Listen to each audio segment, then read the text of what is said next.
Hey everyone, it's Radhika again. Welcome back to the Rad Life channel. For those of you who haven't subscribed yet, please make sure to subscribe to my channel. It literally only takes a minute and it will make a huge difference for me. This video is going to be the second part of a series that I started that's called Back to the Basics. So the point of this series is kind of to break down the full makeup process into smaller portions or sections so you can kind of follow along, especially for anyone who's a beginner or anyone who wants to kind of understand, the why, the how, some tips and some tricks on how to do certain things. So the first video that I put out last week is about the foundation process. So how do you get that perfect, flawless foundation? The second part, which I'm going to share with you guys today, is going to be about the contour and highlight, as well as blush, and kind of how to finish that face look. And then we'll have a third part that's just focused on the eyes. So if you have not seen the first part yet about foundation, then please watch that one because this kind of builds off of that. But I'm excited to share this with you guys, so stay tuned. So the first part I want to talk about is kind of the why, or what are we doing, right? Then I'll move into the two different options that you have, and then finally I'll kind of demonstrate them for you. So what are we doing? We're doing the contour and the highlight part first. So I want to talk a little bit about what contouring means and what highlighting is. So the contouring is usually a darker color that kind of goes into the parts of your face that you want to define. So usually that can be like your right below your blush or where your cheek is, your jawline, your nose, your forehead. So those are kind of common areas that people tend to contour. Then the highlight on the other end is a brighter color, so usually it's a little bit shimmery. It tends to be like in the silver, gold, rose gold tones, although it can range, so I'll show you guys some different options. But that's the highlight. So that's what you really want to kind of elevate on your face. So for example, when you do your cheeks, you want to kind of have them appear as if they're more full than they really are. So you would define the part under them and then really highlight the top part to make them seem like they're elevated off your face, basically. The second part I wanted to talk about is kind of how to figure out where to put this on. So the way I like to kind of practice or figure it out is I looked at my face and I said, okay, I know I want to define my nose, which most people do.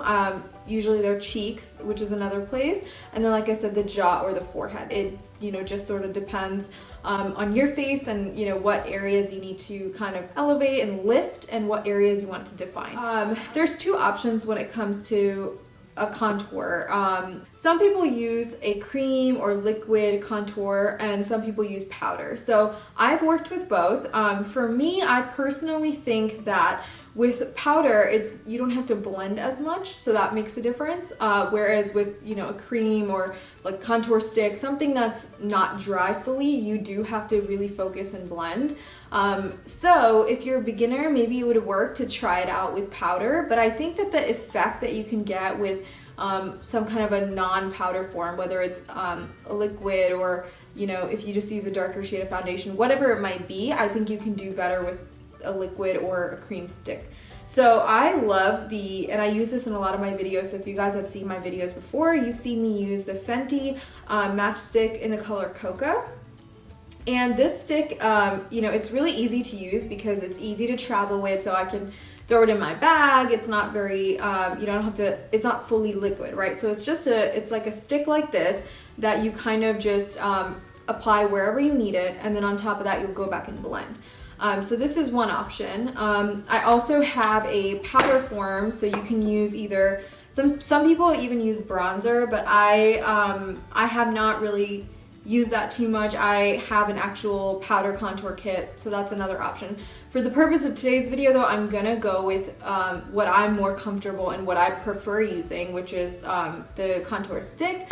So then on the highlight side, you want to go in with a light concealer or a lighter foundation. So that to me is usually in liquid form. And then I add an additional highlight on top and some kind of a shimmery one.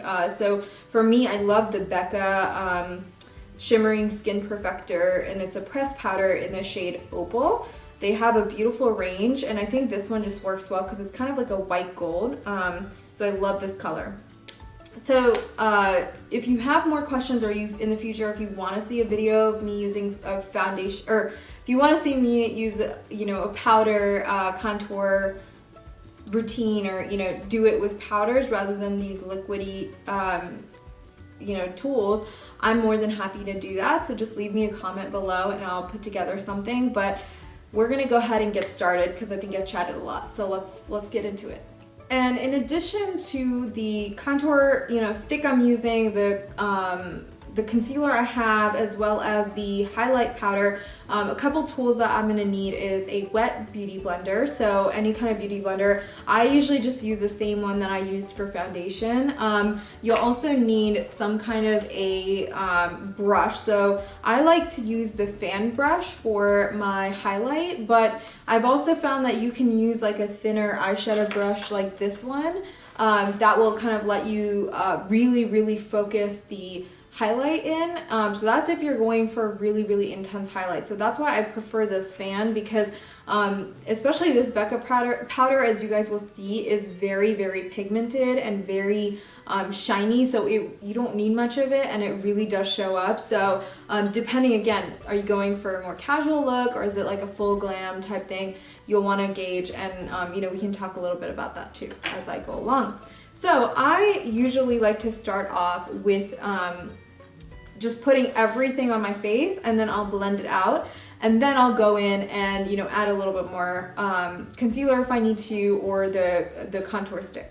For concealer, I'm using the Tarte Shape Tape concealer in the shade 35N Medium, and I love this shade because it is lighter than my foundation is, so I think it really pops out. And I'm gonna go ahead and put my hair back. So now that I have that done, I'm gonna go in, and I just use this brush that's on here. I just try to take off a lot of the extra because it's a really thick brush. You don't need that much.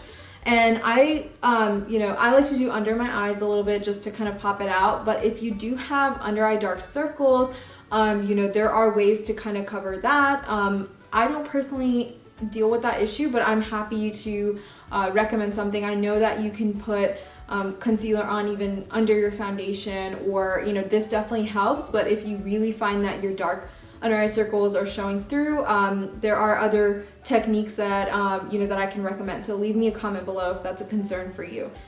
Okay, so I'm taking a little bit of this concealer, and I'm gonna go ahead and start with under my eyes. So I like to just kind of spread it out like this, and you know, I'm gonna blend it out, so no need to worry. It looks like a mess, I know.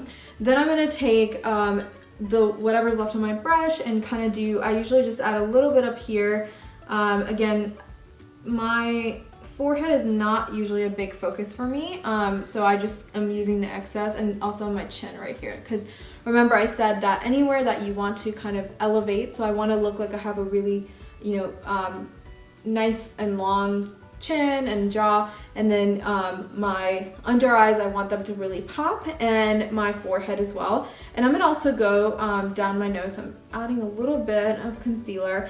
The trick here is you don't want to go all the way from your forehead all the way down to your nose. It's about understanding what kind of look you're going for. So what I like to do is, you know, when I started off as a beginner, my thing was I'll just do a straight line down my nose, and then I'll adjust it when I blend it out and add any contour around it to kind of make it appear how I want. Because there are tricks you can do to kind of show like a button nose, or, you know, things like that. So you just have to kind of play around with it. I'll show the very basics, and then we can in future videos kind of show how to do other things. Okay, so now I'm gonna go in with my contour stick. Like I said, again, I do it around my nose, which I think is the easiest one to start with, and I'll just draw a straight line right next to where my highlight is. I hope you guys can see this, and same thing on the other side.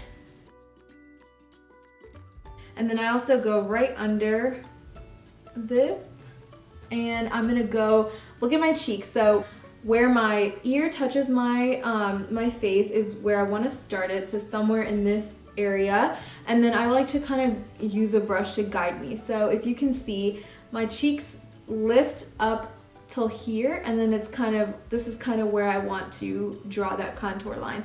And I'm just gonna, you want to kind of start darker in the sides and lighter once you, or thinner rather, once you kind of get farther into your face. Same thing on the other side. So right here I would say is where I'm gonna start it.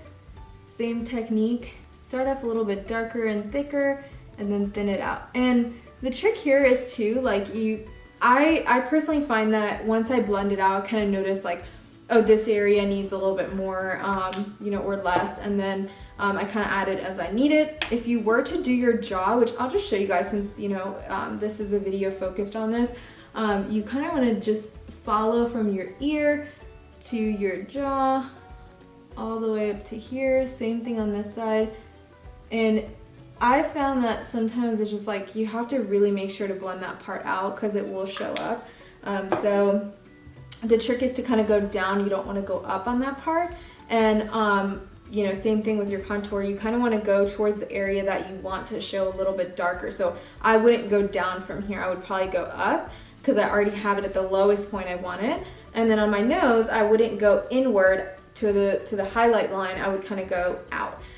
So I can explain that a little better if you need me to in the comments, but hopefully that makes sense. And so now I'm going to just come a little bit closer to the camera. I want you guys to be able to see where my highlight is. So you can see the highlight on my nose, you can see it under my eyes. The contour is right at my cheek, where right under it, my jawline, and my chin has some highlight, and so does my forehead. Like I said, for me, it's always a guess and check method. So I kind of put everything on, blend it out. If I feel like I need to add something, I do. You know, there's not like one method to how you have to do this. So to blend it out, I like to start with the lighter areas, just knowing that, you know, if I take the dark on the light, it defeats the purpose of highlight. So I am gonna go ahead and start blending stuff out. And if you saw my first video, I talked about how you wanna make sure to blend, you know, by kind of pushing in rather than spreading. So there's a difference, right? You wanna make sure to kind of dab, but very lightly.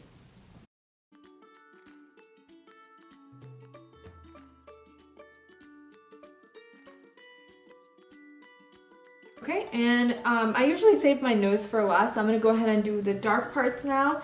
And same kind of trick here. Sometimes with the dark, it feels like you have to kind of like move it around a little bit. So I usually just move it up if I need to. You can also blend with a brush, but I usually prefer to use a beauty blender.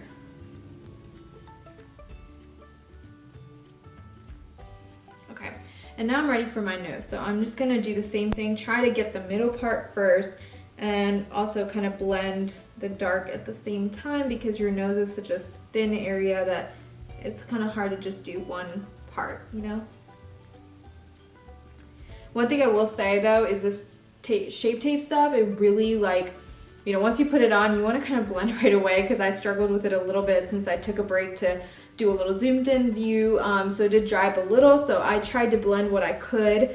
Hopefully it's not too bad, but here's another example. So like on my jaw, you can kind of see it's not blended very well, so you have to really make sure to blend out. And sometimes it's hard for me because I'm, you know, kind of looking at a tiny mirror here, so you know, just make sure whenever you're doing this, you're kind of more careful about blending everything out. And this is a point where sometimes I will go back. Like, there's definitely times when I like do it once, I'm like, this is not as drastic as I want, and especially for today, I might go adjust a couple places to make them pop a little bit more, but it's really the same thing. Like, you just want to add it in where you need to, and then just blend, and that's it.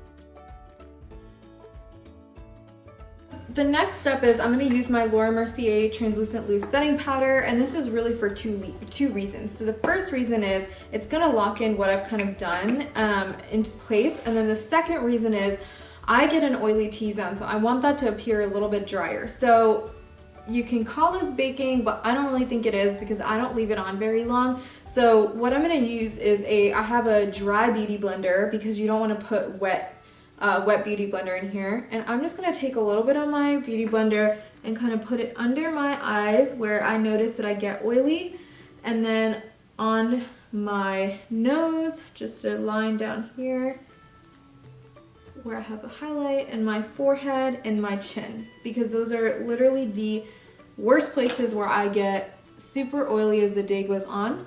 So this is not an everyday thing for me. Like I said, I don't contour every day, which means I don't really do this every day, but I just don't like how dry it makes my skin appear. So I don't always leave it on for a long time. But as you can see, it helps kind of smooth everything out. And I'm just gonna take a little bit more and now just put it all over my face. So now I'm locking in everything where I want it to be. And I'm ready for the next step, which is gonna be, I like to go in with my blush first, and then I end it with the Becca highlight. So I use the same blush I always use because I think it's perfect for my skin. It's the MAC powder blush in the shade Style. So I have this blush brush from e.l.f., but any kind of, either an angled brush like this, which is also great for powder contours, or like a brush blush, which is not as pointed or angled at the end, is great. And you kind of want to apply it to your cheek where let's see, like I think it's called the apples of your cheek or whatever. So you kind of want to apply it to your cheek a little bit over the contour area. And I like to do the same method where you start kind of in the corner, build up, and then drag it down. But there's really no method to this for me. I used to not wear blush, and then I realized how much it adds to your face, because it's bringing, in my opinion, it's like you're taking away a lot of the natural colors that you have in your skin when you put foundation on. So this is where blush is important, because it's adding that natural color back into your skin. And usually I like to go for a pink, because I just think with my skin that's what looks right. If I go with like a peach, that also looks nice. It just depends, but I think that pink is usually my go-to color. And it's adding the natural colors back in where which kind of have disappeared. Sometimes I'll also just kind of roughly add them on my forehead a little, just to add that color back in. Okay, nothing too crazy. Finally, I'm gonna go in with my Becca highlight. So like I said, this stuff is extremely pigmented, but I'm just gonna take a little bit of it, and I don't go over it everywhere that we just did highlight, like the contour, like the concealer. So I'm just gonna take it on my nose, which is like the one place I love having highlight, because I think it really, really helps to make your nose stand out. And you just take the brush like this and kind of apply it down your nose where we applied the contour. It's okay if you do too much. I found that the dry beauty blender kind of helps get rid of it, or you can go over it with that translucent loose setting powder to kind of dim it out almost, or like make it appear a little bit not as drastic, or just go in with a big fluffy brush and kind of try to take some of it off that way. So always tap your brush with this one. Highlights. So this one I like to go kind of where I feel like my cheeks are the highest before they start to kind of flatten out a little bit. So for me, that's right here. So I'm just gonna go in and, ooh, this has a lot of highlight on it. That's okay. Same thing on this side. Sometimes I'll go on my chin, but I don't always like to do that, because I think it makes me appear a little bit dewy if I do that, and I kind of like the matte look usually. So now I am ready to lock it in. Same thing again, just use your translucent loose setting powder, tap off the extra. You don't want too much of this because it'll kind of make you appear pretty light otherwise, and it'll take away what you've done, and just kind of go and buff everything out. Okay. You can also go in with a setting spray after this, but for me, I think the powder kind of did the job, but you can always add that at the end if you want. Urban Decay has a great one. I'll leave it in the comment section below. But I think I am satisfied with my look. So this one is not crazy drastic, it's more natural. You can see, there's no lines that you can see on your face. It's very natural, it's blended out, which is so important when you do contour, because it looks not that great when you have like a random line appearing on your face of bright spots or light. For some of the pictures that you guys probably have seen on my Instagram, I'll go a little bit more drastic than this, and I'm definitely going to be doing a tutorial on one of my looks that I have on my Insta, so be on the lookout for that one, because that one has more of a drastic contour than this one. This is more, to me, a little bit more on the natural side. So I'm going to show you guys a close-up of my face so you can see how the contour looks. Okay, as you can see, I added my blush in. There's no harsh lines, everything's fairly natural, and it is set in place with my setting powder. I hope you guys enjoyed the second part of my Back to the Basics series. As a reminder, again, the first part is on my YouTube channel. It is about foundation and kind of how to get that flawless base. And in this part 2, we built upon the contour, the highlight, and kind of locked in that final look with the blush and the highlight powder, and sealed it off with the translucent loose setting powder. And in my next video, I'm gonna talk to you guys about the eyes, which is the last part of my Back to the Basics series. I hope you guys enjoyed this. Leave me a comment below. Let me know if there's something you guys want me to make another video on, or your thoughts on this series, or what you want to see next. And as always, connect with me on my social media accounts. They're in the description box below. And if you haven't already, please subscribe to my channel. It will really make a huge difference for me. And it's really inspirational and motivating for me to see people like my content, and it makes me feel like putting out even more stuff for you guys. So thank you for watching, and I hope you guys have a good one.